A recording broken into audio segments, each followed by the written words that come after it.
तो क्या ड्रीम 11 एक बार फिर हो गई है बैन? सरकार के नए फैसले ने चौंकाया, कोर्ट में बहुत बड़ा राज सामने आया।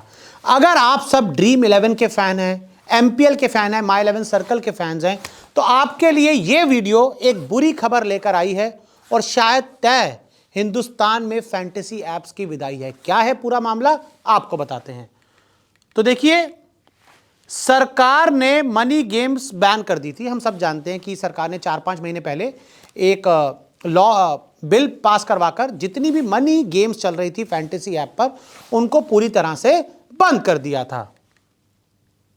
कई कंपनियों ने फैसले पर आपत्ति जताई थी। अब हालांकि उसके बाद क्या हुआ, जब सरकार ने बैन कर दिया, बिल पास करवा लिया, राष्ट्रपति जी के हस्ताक्षर हो गए, उसके बाद कई कंपनियों ने इस फैसले के खिलाफ, इस बिल के खिलाफ आपत्ति जताई थी और कुछ कंपनी तो अपने जो मनी गेम्स है उनको स्टार्ट कर दिया है। लेकिन अब उस पर बड़ा अपडेट आया है।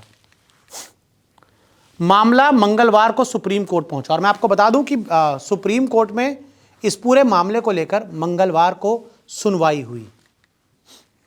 सरकार ने काफी चौंकाने वाली वजह बताई और आपको मैं बता दूं, इस पूरे मामले को लेकर सरकार जब सुप्रीम कोर्ट पहुंची तो सरकार ने इन सभी फैंटेसी एप्स को लेकर एक बहुत बड़ा खुलासा किया।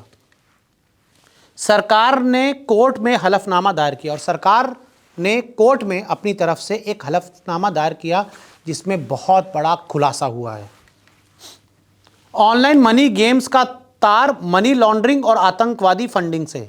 सरकार ने पहली बार इस बात को पूरी दुनिया को बताया है, पूरे देश को बताया कोर्ट के जरिए कि जो ऑनलाइन मनी गेम्स का तार है वो मनी लॉन्ड्रिंग से और आतंकवादी फंडिंग से, यानी कि पैसे को इधर उधर करने से और आतंकवादियों की मदद के लिए लग रहा था।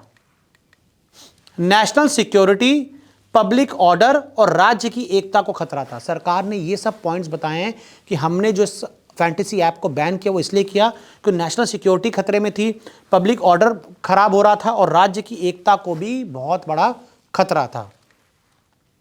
ऑनलाइन गेमिंग कंपनियां छोटे देशों से काम करती हैं और उन्होंने साफ बोला कि जो काफ़ी सारी ऑनलाइन गेमिंग कंपनियां, देखिए ड्रीम 11 हम कह सकते हैं देश की एक बहुत बड़ी कंपनी है, माई 11 सर्कल ऐप भी बहुत बड़ी कंपनी है, लेकिन उसी की तरह कुछ छोटी मोटी बहुत कंपनियां हैं जो अलग अलग देशों से काम करती हैं।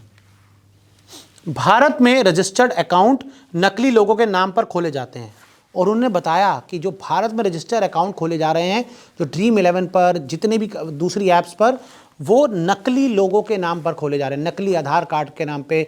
लेकिन पूरी तरह जो प्रोसेस है वो नकली और पैसे को इधर से उधर भेजने का काम हो रहा है। पैसा गैर कानूनी तरीके से देश से बाहर ट्रांसफर किया जाता है और साथ ही बोला कि जो पैसा है वो गलत तरीके से ट्रांसफ़र किया जाता है। जैसे फॉर एग्जांपल मैं एक ड्रीम 11 पे 2 लोगों वाला कॉन्टेस्ट खेलता हूँ, मैं इंडिया में हूँ और कोई दूसरा बंदा पाकिस्तान में, तो मैंने इंडिया में टीम बनाई, उसको अपना कॉन्टेस्ट भेज दिया कि भाई ये कॉन्टेस्ट है, और वो पाकिस्तान वाला जो बंदा है, अगर मान लीजिए वो कॉन्टेस्ट जीत गया तो फिर पैसे उसके अकाउंट में चले जाएंगे, पाकिस्तान में, नेपाल में, श्रीलंका, अपने आप पैसे उसके अकाउंट में ट्रांसफ़र हो जाएंगे। तो इन्हीं सब चीज़ों को ध्यान में रखते हुए सरकार ने ये फैसला किया है।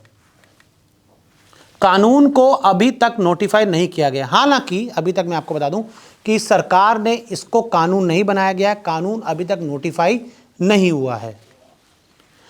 तो ऐसे में सरकार सामने आई है, सरकार ने अपनी तरफ जो पक्ष है अपना वो रखा है। अब इसमें देखने वाली बात है कि जो कंपनीज हैं वो क्या बोलती हैं, सुप्रीम कोर्ट क्या बोलता है, क्योंकि अभी भी सब कुछ सुप्रीम कोर्ट के हाथों में है। सुप्रीम कोर्ट अगर चाहे तो कुछ नए नियमों के साथ इन ऐप्स में चालू करवा सकता है, मनी गेम्स वापस लेकर आ सकता है। लेकिन अभी फिलहाल जो सरकार ने बड़ा खुलासा किया है उस पर क्या सबूत उनके पास हैं ये सुप्रीम कोर्ट में देखा जाएगा, फैंटेसी कंपनीज भी देखेंगी और क्या सुप्रीम कोर्ट कुछ नए नियमों के साथ इन सब कॉन्टेस्ट को अलाउ करेगा, ये आगे देखने वाली बात है। इस पूरे मामले पर आपका क्या कहना है, हमें कमेंट करके ज़रूर बताएं।